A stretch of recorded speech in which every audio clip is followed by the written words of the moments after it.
In order to avoid accidents, we have to understand the causes of accidents. Why safety always being overlooked? The statistics show us that for every 600 near misses, there will be 30 cases of property damage, and 10 cases of minor injury, and 1 case of serious hurt. The ratio between near misses and serious hurt is correlated. You may wonder how the near misses are correlated to the serious hurt. When several mistakes happen coincidentally, small mistakes can become a big disaster. Since the probability of serious hurt is low, many principal investigators or researchers simply ignore the risk. However, when all the checkpoints go wrong coincidentally, disaster becomes inevitable. If any one of these checkpoints can be eliminated, the tragedies could be prevented. Let us see the following scenarios that may occur in organic synthetic laboratory. Many possible mistakes that can be made in a chemical lab. For example, overheating the reaction mixture. Forget to put a stirrer in the wrong bottom fast. Forget to turn on the tap water for cooling. Or do not clamp the round bottom fast tightly. Let us see if we only forget to control the temperature and overheat the solution. However, we have the stirrer in for circulation, and also we have tap waters on for condensation. Under these situations, serious accident may not occur immediately. So we will think that is a near miss case. On the other hand, if we only forget to put a stirrer in, the temperature control is good, and also we have the tap water on. So under this scenario, maybe it is also be considered as a near miss case. Furthermore, if we forget to turn on the tap water, however, the temperature is good enough, do not overheat the reaction mixture. The reaction mixture is still not yet come up to the reflux temperature. So even without the cooling protection, it's still fine. However, if we forgot to control the temperature, we forgot to put a stirrer in, so pumping may occur under the overheat conditions. And then if we don't have the tap waters on, then solvent vapor will come up through the condenser. And furthermore, during the pumping, if we do not clamp the round bottom fast tightly, the reaction system may collapse. So under these situations, it will be really a dangerous case. If in case we have poor lab management and always have some open bottles of organic solvent around, then it will become a disaster. So this is the reason why we say some of the near misses cases that looks like to be not that important. However, once all the checkpoints go wrong, the disaster may come. Doesn't like what we learned in the science class, which is supposed to be exact. Accidents may occur from time to time. However, sometimes we don't even understand why accident may occur. So here's an interesting cartoon to demonstrate the idea about accident. We may call it as an inexact science. However, indeed accidents really follow physical rules. If we carefully analyze the scenario, we can discover the reasons behind of an accident. Professor Hill and Finster introduced the concept of RAM. They believed that in order to avoid accident, first of all, the graduate student should recognize the hazards, and then they should have the capability to assess the risk of the hazards. Furthermore, they have to propose methods to minimize the risk of the hazards. And finally, they have to prepare everything for emergencies in order to control the hazards. Case studies and accident analysis provide us the ways to understand more about accidents. Usually, we can conclude the cause of accidents into two categories. One is coming from unsafe conditions. The other is coming from unsafe acts. First, accidents always follow physical rules. Some of the accident is due to the fact that the researcher is lack of safety knowledge and guidelines. However, in some situations, we discovered that researchers really understand the risk. However, they simply ignore safety knowledge and guidelines and lead to the accident. Graduate students and researchers are supposed to be able to carry a what-if analysis. A what-if analysis is a structured way to anticipate what may go wrong in one experiment, and then they can be able to judge the likelihood of occurrence and the harm that might result from each possible scenario, so that they can prepare for the response of emergency. These techniques can be used to analyze existing or new process or new procedures. Let us see the following example. Just assuming that we are going to carry out a synthetic reaction, there are many options of bases that we can use in the reaction, and which one we should choose. It is our choice. So first of all, we need to recognize the hazards, which means that we have to look up the properties of different kinds of bases. And then we should evaluate which one we should use. So we have to assess the risk.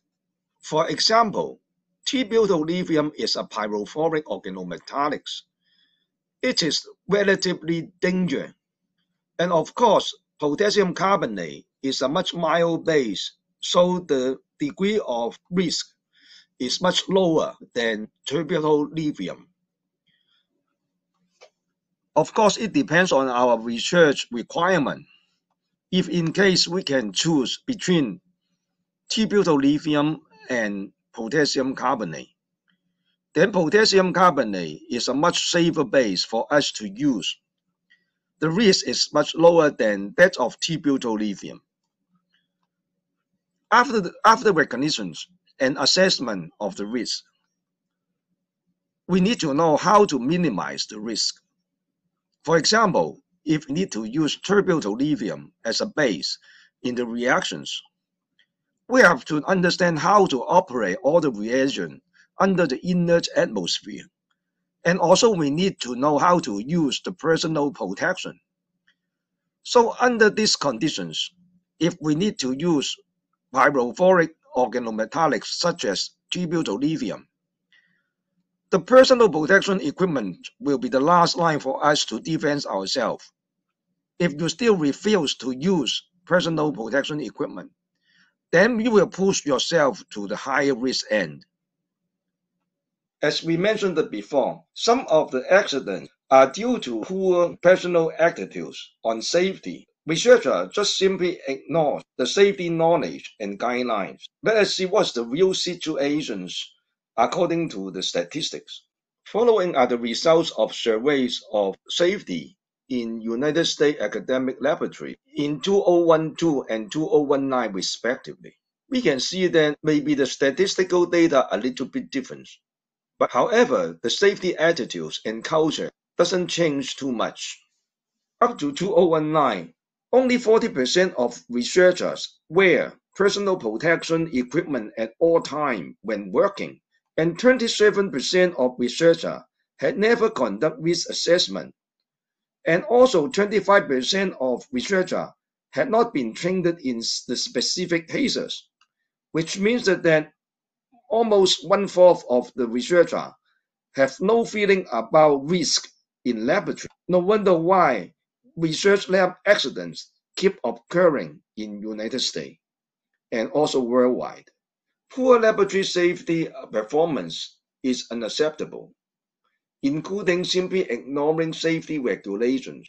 Inappropriate installation of electrical setup around water sink or in humid area. Wearing of the drying ovens or other instruments without appropriate maintenance. Arbitrarily bringing drinks and food in research area. And poor laboratory management. It will be very dangerous. So the first job is to prevent your feet getting hurt from an accident. On the other hand, we can look at this slide. There is a lot of the extension cord surrounding the water sink. It will be very dangerous because it is easy for the researcher to get electric shock. Sometimes you may think that drinking in the laboratory is not that serious. However, have you ever think about that most of the contaminants indeed are airborne? For example, you can see the bottle of the chemicals here. It can be vaporized easily and then dissolved in the water. The contaminant is coming from air. It's the airborne contaminant. If you put your drinks next by the bottle of the chemicals for a certain time period, then the accumulations of the chemicals will be very significant. If you put them into your stomach, you will get sick. Please keep the public areas clean. Mouse and insects are major threats to lab safety. Collection of garbage is scheduled every day. Piling up of your garbage in the recycling area will attract mouse and insects to come. Please also clean up the bottles and also wash paper lunchbox before putting them in the corresponding recycling bins. Don't pile up any unused material in the hallway, or simply putting your instrument to block up the hallway, or putting any electrical applicants or instrument around emergency showers and eye washers. All those may cause public danger. For example, a research lab put their low-temperature refrigerator around the eye washer and the emergency shower.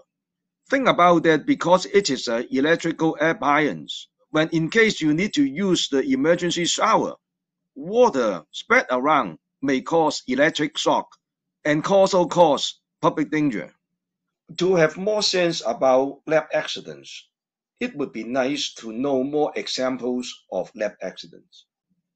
First, we would like to talk about chemical hazards.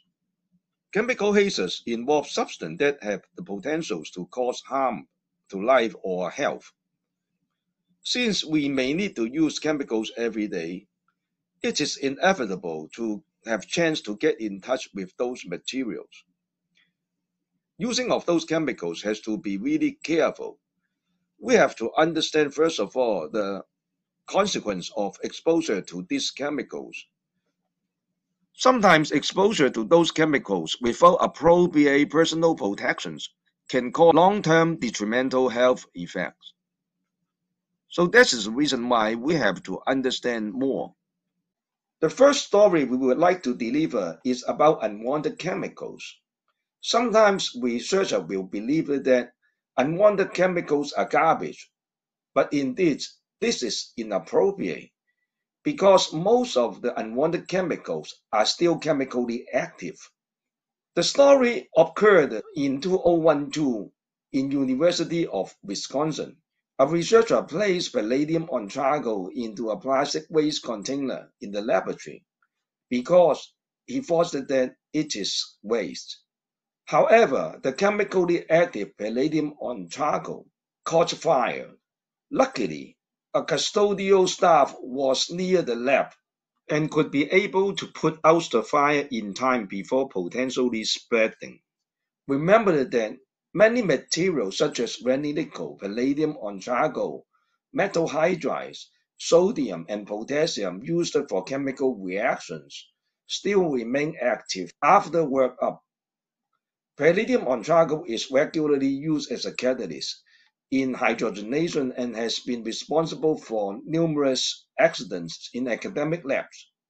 The catalyst requires special handling and disposal procedure after manipulations and cannot be simply treated as trash. Mixing acid and base, or mixing oxidizing agent with reducing agent, may lead to a highly exothermic consequence, and sometimes may even lead to explosion.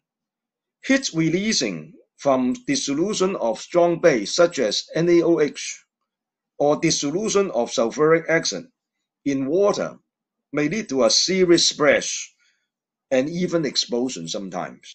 In one accident, the student tried to quench and neutralize the mixture of hydrogen peroxide in sulfuric acid with base, and turns out leads to a strong explosion.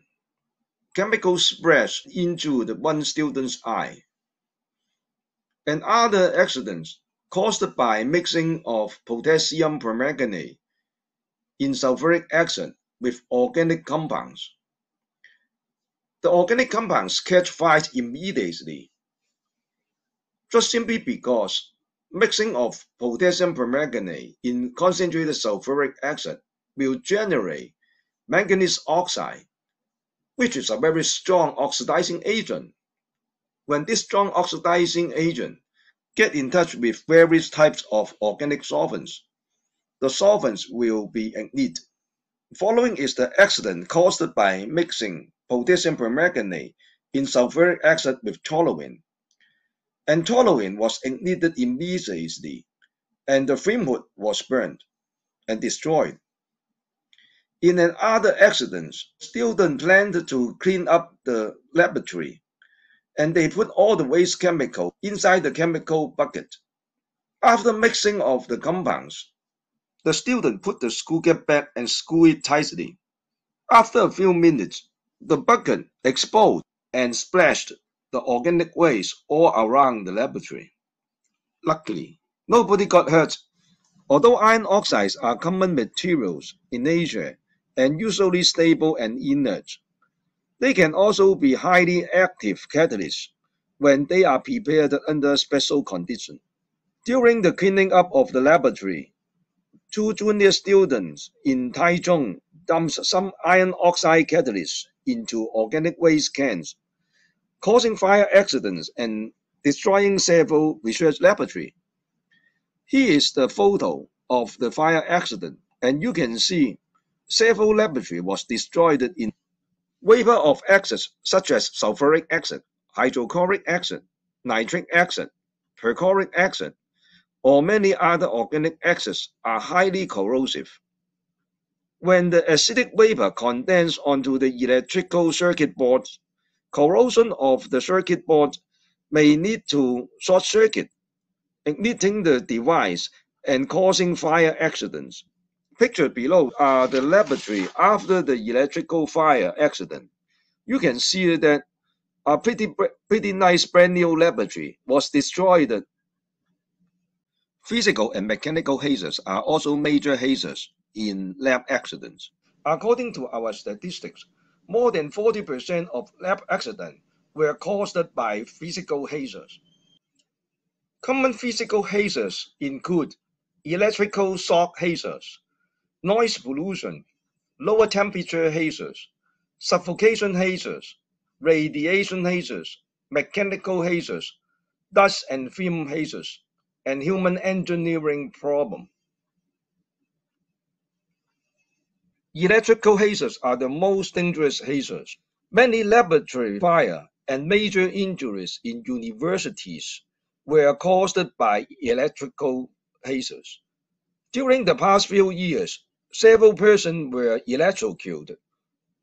In year 2013, a student in NTUST caught electrical shock. A graduate student, Mr. Lin, accidentally touched the high voltage transformer in the laboratory and caused burns on his right elbow.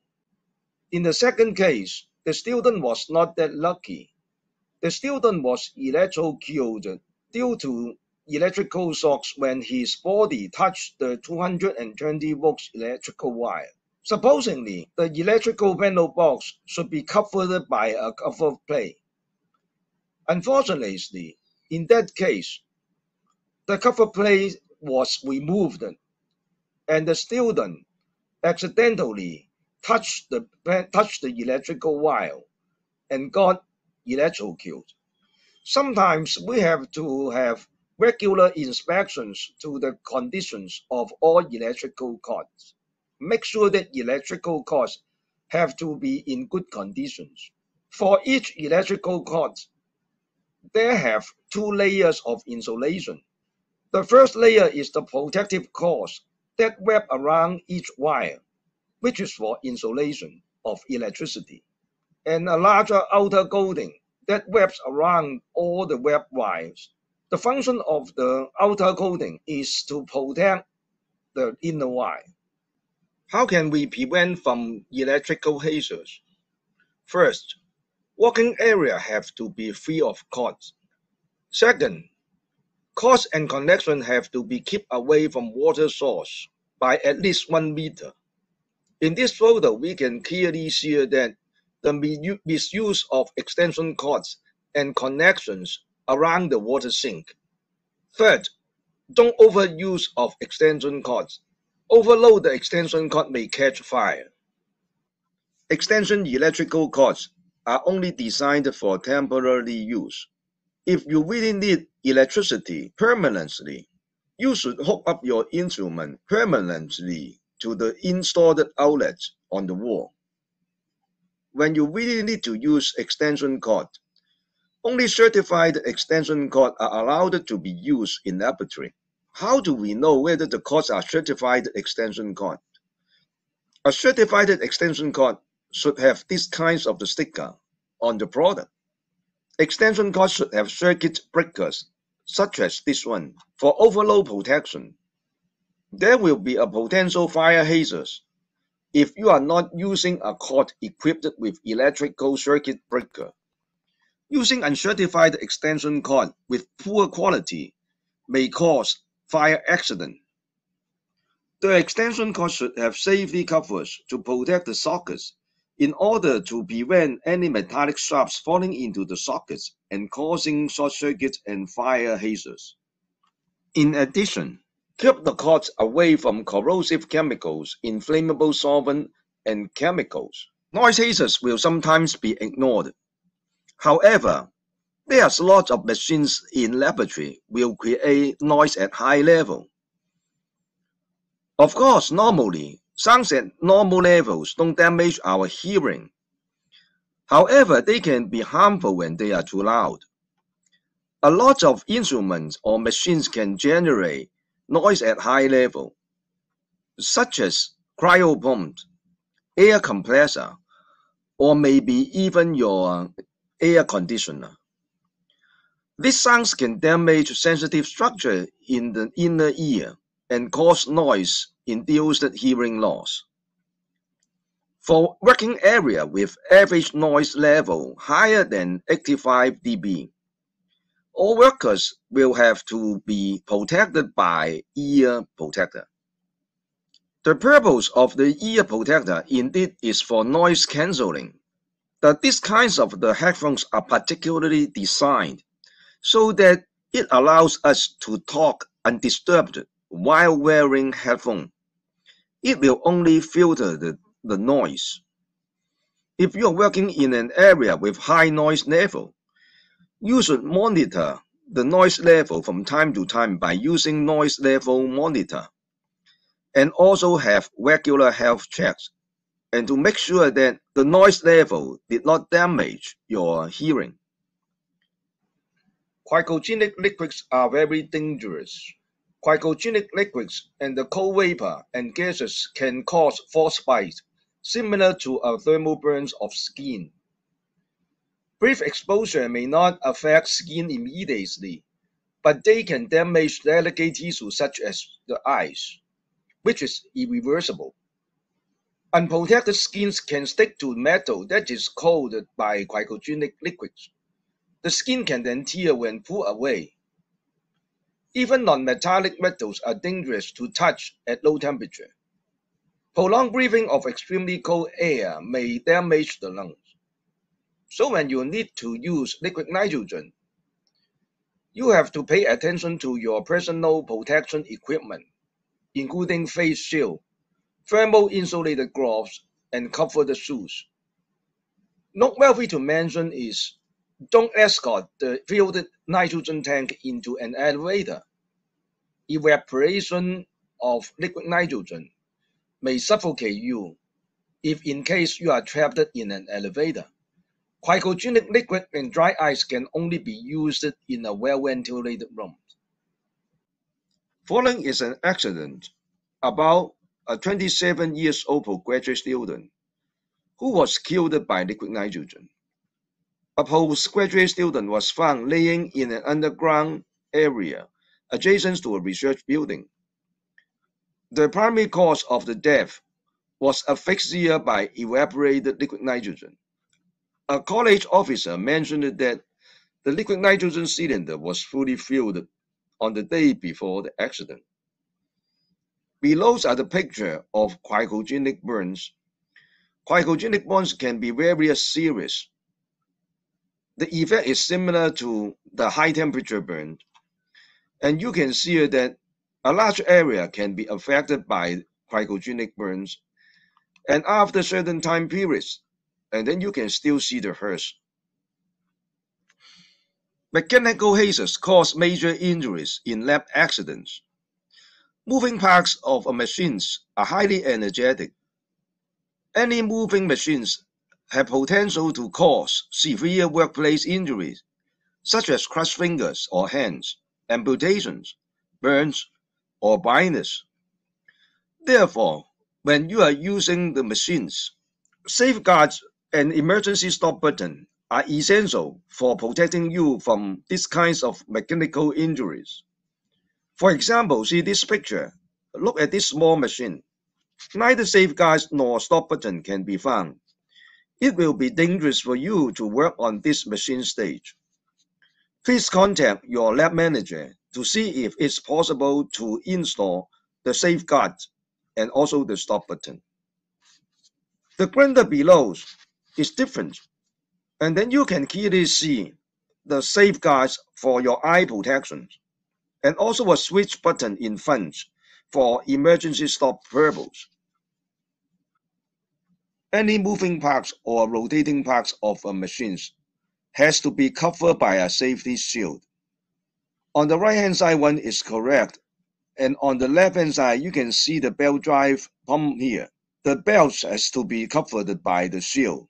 Reminded that Miss Michelle Duval, a 22-year-old senior undergraduate student, was killed by machine's rotating drive, which dragged her hair into the machines, and she died from accidental asphyxia by neck compression.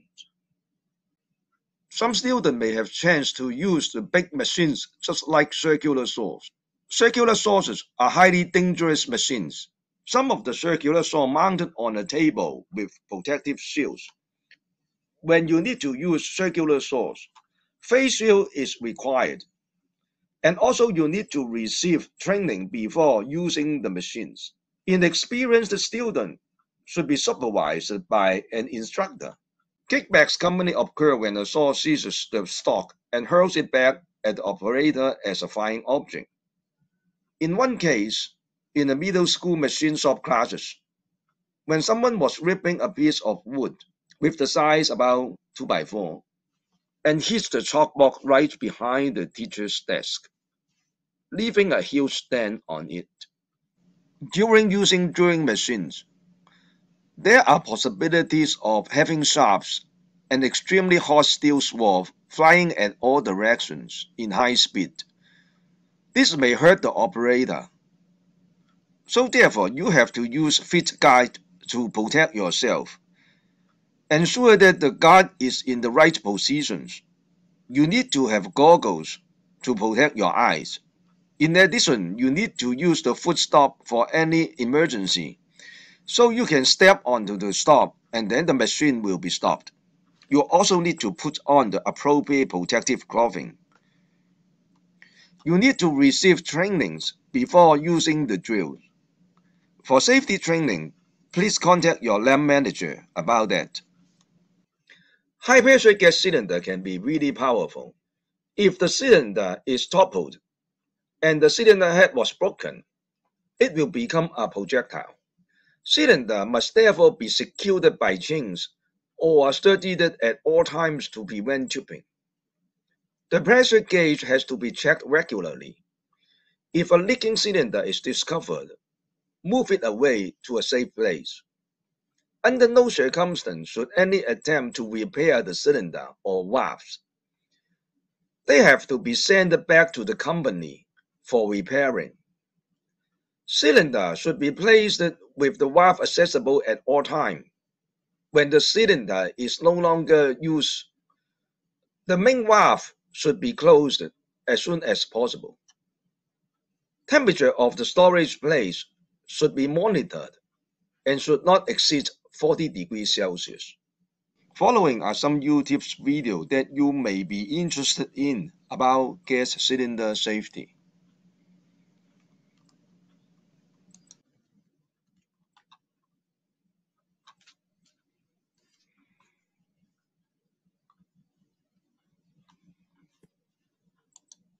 When a typical cylinder is filled to its design pressure of 2400 psi, it will contain almost 300 cubic feet of atmospheric pressure gas, or about 160 times the internal volume of the cylinder.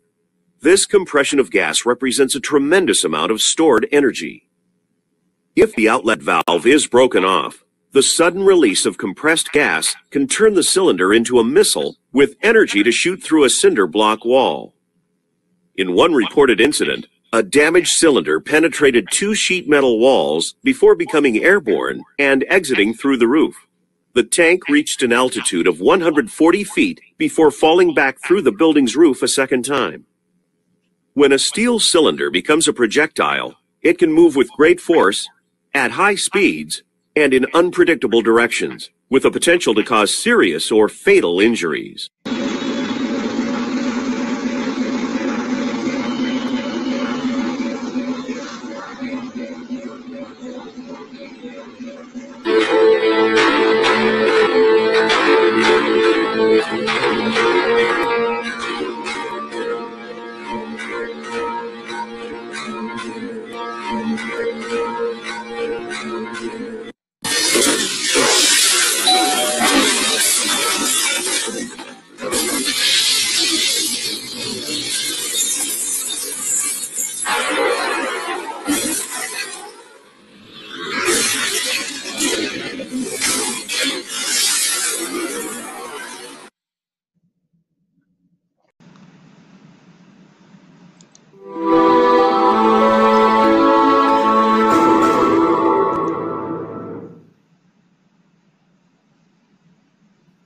Hi, I'm Don Dawson. Today we'll be learning about compressed gas cylinders and expanding our knowledge of how to work with them safely.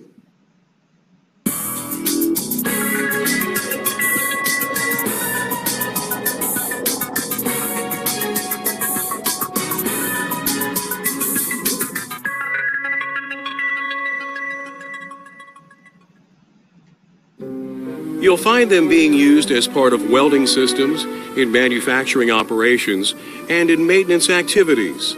They're used all the time in the refrigeration of materials and equipment, and even in medical procedures and laboratory experiments. We're talking about compressed gases. These days, it's hard to find a facility that doesn't use them in some way. And it's the cylinders these gases are contained in that make the distribution, storage, and utilization of many commercial gases practical and economical. A lot of gas can be squeezed inside a cylinder, but it takes a lot of force to do it. For example, the compressed oxygen in a typical cylinder puts about 2,200 pounds, or a little more than 1 ton, of pressure on each square inch of its container's walls. That kind of pressure can be dangerous, and the gases in the cylinders themselves can have hazards of their own. So let's take a closer look at how you can avoid these hazards and work safely with compressed gas cylinders.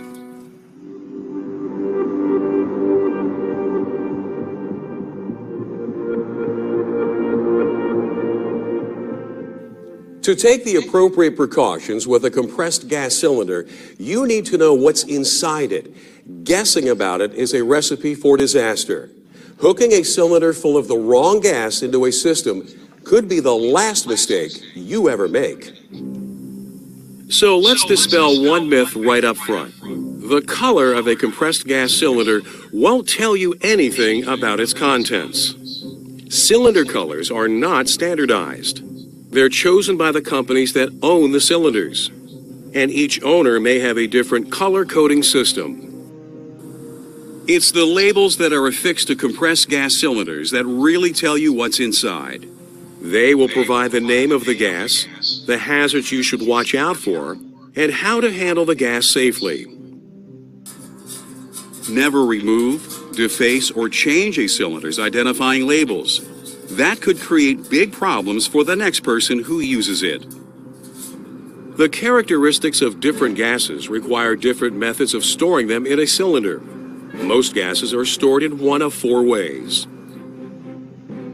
The first method is called standard compression. This is when substances such as hydrogen and helium are squeezed into the cylinder in the form of a gas. The second way to store a gas is as a liquid. This works well for gases such as carbon dioxide and propane that liquefy under ordinary temperatures and at pressures between 25 and 2,500 pounds per square inch. The third storage method is to dissolve the gas in a solvent before putting it into a cylinder. Acetylene is the only common gas that's stored this way because it's unstable in its pure form and must be dissolved to be stored safely. In the fourth method, gases are condensed by supercooling, so they can be stored as cryogenic liquids in special insulated cylinders. This approach is used for substances such as nitrogen, methane, and sometimes oxygen. They have boiling points hundreds of degrees below zero and would evaporate under normal temperatures. It's important to remember that these cryogenic cylinders' low temperatures can require special safety measures when they are handled. Personal protective equipment such as goggles, a face shield, and insulated gloves need to be worn to avoid burns and even frostbite. And cryogenic containers should be handled gently because their supercooled steel is more likely to shatter than a normal cylinder's. Leaks are more likely with cryogenic cylinders too, because valve washers on the containers can become brittle, break, and allow gas to escape. But don't forget that non-cryogenic compressed gas cylinders require careful handling as well.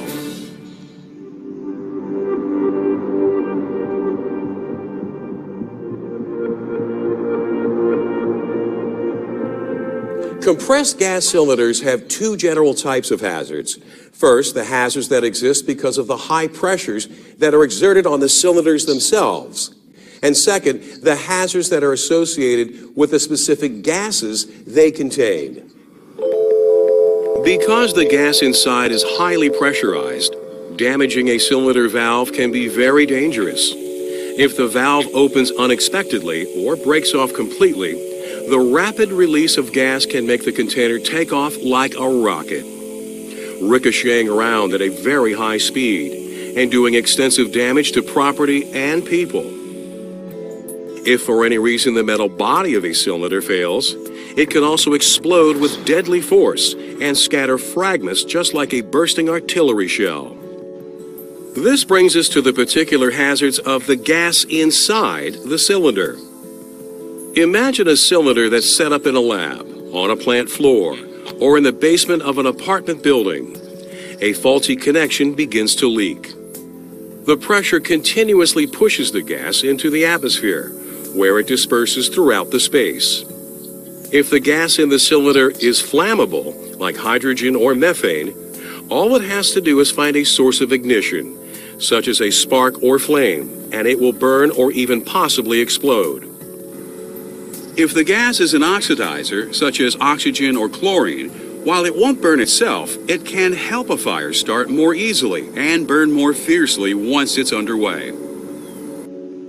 If the leaking gas is a corrosive like ammonia or toxic like carbon monoxide, it can cause physical injury or poison anyone who is exposed to it.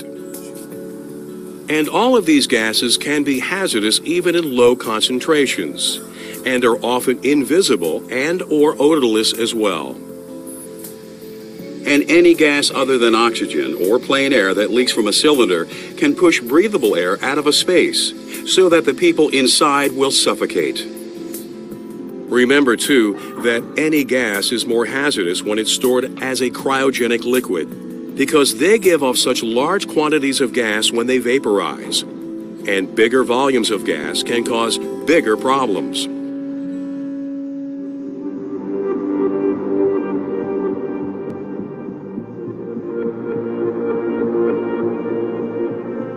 Compressed gas cylinders may spend considerable time in storage before they're used, so it's important to know how to store them safely. Cylinders should be stored in a cool, dry, well-ventilated space. Smoking should never be allowed in a cylinder storage area. They should be stored in an upright position and secured with straps or chains to prevent them from falling or bumping against each other. Draping a chain loosely around a cylinder is not an adequate safeguard. Cylinders should also be kept out of direct sunlight, which could overheat them and cause the gas inside to try to expand, with nowhere to safely go. And cylinders should always be stored with their safety caps in place. More detailed information on safe storage practices for specific types of gases can be found on their cylinder's label or on the material's SDS. Special precautions are required to safely store cylinders that contain flammable gases and oxidizers. To reduce the risk of fire, they must be kept away from live electrical equipment, open flames, or any other potential sources of ignition.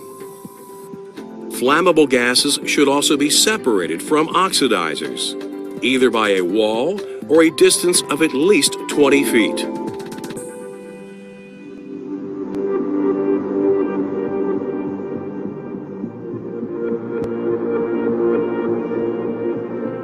Compressed gas cylinders make it simpler to work with gases, but the cylinders themselves need to be handled with care. First, whenever you move a cylinder, even over a short distance, make sure its safety cap is on. This cap protects the cylinder's valve in the event of a bump or fall. It should always be in place when a cylinder is being transported and whenever it's not being used as well. Never drag a cylinder across the floor. This can damage the walls of the cylinder, especially at the base. And if the base becomes uneven, the cylinder will be unstable when it's set upright. An unstable cylinder is more likely to fall and cause damage to its valve or other cylinders nearby. It can also cause leaks in any gas lines it's connected to. Don't hand roll cylinders for anything more than a few feet either. They're hard to control when you do this, and dropping a cylinder is very dangerous. But if a compressed gas cylinder starts to fall, don't try to catch it. More people are injured by trying to catch heavy falling cylinders than by any other compressed gas hazard. Always wear safety shoes with steel toes when you're handling cylinders. That way, if one does fall, your toes would at least stay intact. The safest way to move compressed gas cylinders is with a cylinder hand truck. These have curved braces that cradle a cylinder and chains or straps to secure it in place. When moving cylinders between floors, use service elevators or dumbwaiters. But riding along with a cylinder in an elevator is not a good idea. Until the door opens at your destination, you're stuck in a very small space, and a leaking cylinder can quickly foul the air inside. So walk up the stairs to meet the cylinder when it arrives, or have someone else positioned there to receive it. Once you get a cylinder to its destination, you need to secure it safely in place. Just as when they're in storage, the goal here is to prevent cylinders from falling over or knocking against one another. Physical stresses like that can lead to gas leaks and much worse. Each location where cylinders are used should be equipped with some type of fastening system, such as brackets racks, or stands to keep them upright and stable. For maximum stability, cylinders should be secured at least 2 points. Straps or chains are usually used for this. Straps are preferable, since chains tend to be looser and don't always do a good job of keeping a cylinder in place. If you must use a chain, make sure it's as tight as possible. Requirements for securing compressed gas cylinders can vary from state to state, so ask your supervisor about the specific laws and regulations that apply to you.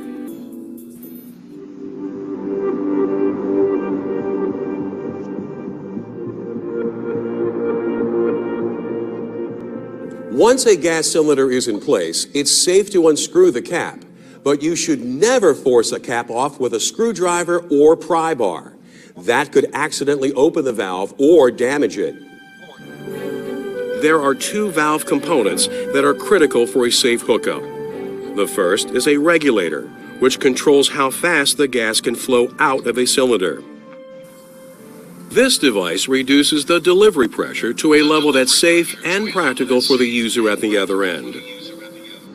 The second component is a CGA fitting, CGA for short, which connects the regulator to the cylinder.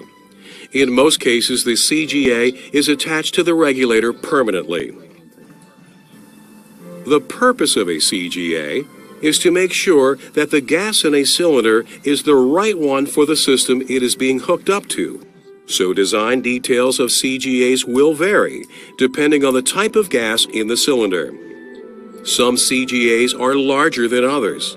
Some have washers, some have notches, and they may have right or left-hand threads.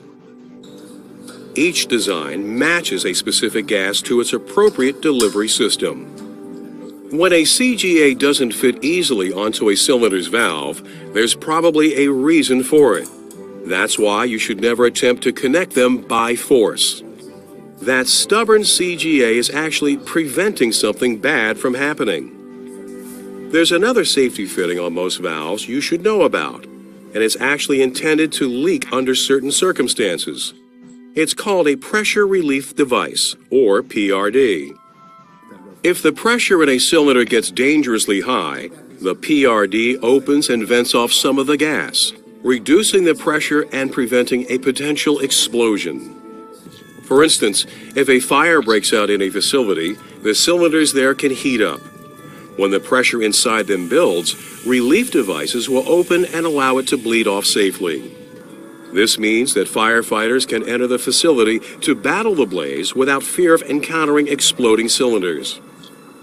Of course, if the gas inside the cylinders are flammable, the release will only add fuel to the fire. But it's still preferable to having the cylinder explode. On the other hand, you won't find PRDs on cylinders that contain toxic or poisonous substances. Any escape of these gases is considered too dangerous to risk, and even more dangerous than the possibility of the cylinder exploding.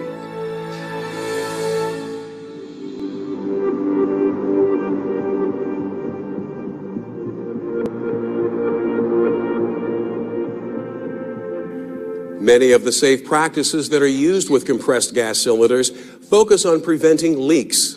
This is why you should always remove rusty, corroded, and damaged cylinders from service immediately, before they develop a leak. If you ever detect a gas leak while you're handling a cylinder, alert your supervisor right away and remove the cylinder from service if you're authorized to do so. You should always test for leaks in the connection after you've installed a new cylinder into a gas delivery system. You can do this by wetting down the surfaces with a diluted soap solution. If bubbles appear, you know that there's a leak somewhere.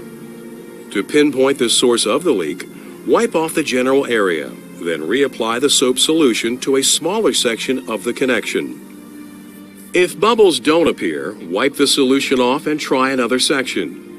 Keep going until you find the leak. Remember to wipe off the old solution before each new test. Leaking valves can often be repaired just by tightening them, so make sure you have the correctly sized wrench or other tightening tool handy. If you can't fix a leak, Alert other employees in the vicinity. They may need to evacuate the area. Then notify your supervisor. If you're qualified and have been asked to repair a leaking cylinder that hasn't responded to tightening, be extremely careful. First, obtain the SDS for the gas that's in the cylinder and determine its characteristics and potential hazards. If necessary, have backup personnel in place to help you. Wear a self-contained breathing apparatus, SCBA, to do the work. If the problem persists, take further action according to your facility's emergency action plan. There's no question that compressed gas cylinders make working with gases easier, but this advantage comes at a price, and we need to take care to use the cylinders safely. Let's review. Be sure you're aware of the potential hazards of the gas cylinders that you work with. Know the properties and hazards of the gases inside and the precautions that are required to work with them. Always use proper procedures when storing and transporting compressed gas cylinders. Understand the purpose of regulators and CGAs and how to hook them up correctly. Know how to check cylinders and valves for leaks, and be prepared to deal with a leak if you find one. Accidents involving compressed gases don't have to happen, especially when you understand their hazards and how to avoid them. Treat the cylinders and the gases inside with the care and respect they deserve, and you'll help keep yourself, your coworkers, and your facility safe and accident-free.